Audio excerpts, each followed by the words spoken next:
যোগাযোগ মাধ্যমে আমার যে ভিডিও নিয়ে আলোচনা হচ্ছে সেই ভিডিওতে আলোচনা হচ্ছে সেখানে আমি বাহারুল কালামের রবিলের বিরুদ্ধে মহামান্য আদালতে মামলা দায়ের করছি।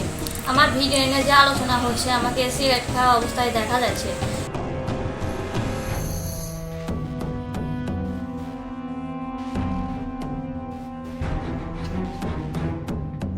সেখানে বাহারুল কালাম রুবেল স্বয়ং নিজে উপস্থিত ছিল। মজার ছলে সে আমাকে সিগারেট খেতে বলে এবং সে ভিডিও করে। তো ভিডিও করে যোগাযোগ মাধ্যমে তার দুলাভাই যে বক্তব্য দিয়েছে, আমি আমার মা খালা নানি বিভিন্নভাবে ব্যবসা করি। খালা মাও এরা সবাই খারাপ, এরকম ধরনের 1000 টাকা হলেই এগুলো পাওয়া যায়। 500,000 টাকা দিলে আমাদেরকে পাওয়া যায়।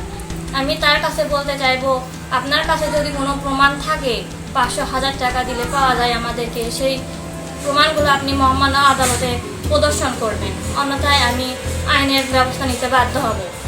আর বাহারুল কালাম রুবেল যে বলছে তার ঘটনা, মামলাটা একদম মিথ্যা। এর সঙ্গে আমার কোনো সম্পর্ক বা যোগাযোগ নেই।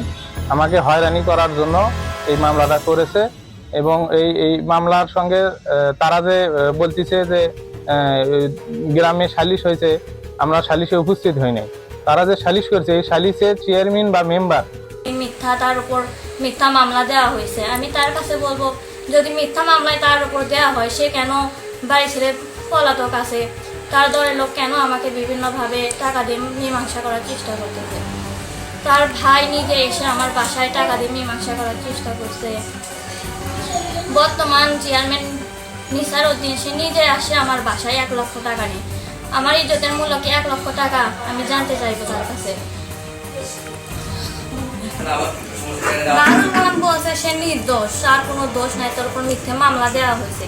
সে যদি দোষী না করে, তার বড় বোন দুলাভাই রাতের অন্ধকারে আমার বাসায় কেন বিয়ের কথা বলতে আসলো? কেন বিয়ের দাবিতে তারা আসলো? সে বলছে যে আমাকে বিয়ে করে ঢাকায় নিয়ে যাওয়া হবে। তার বাসা আছে, আমি ঢাকায় কেন যাব?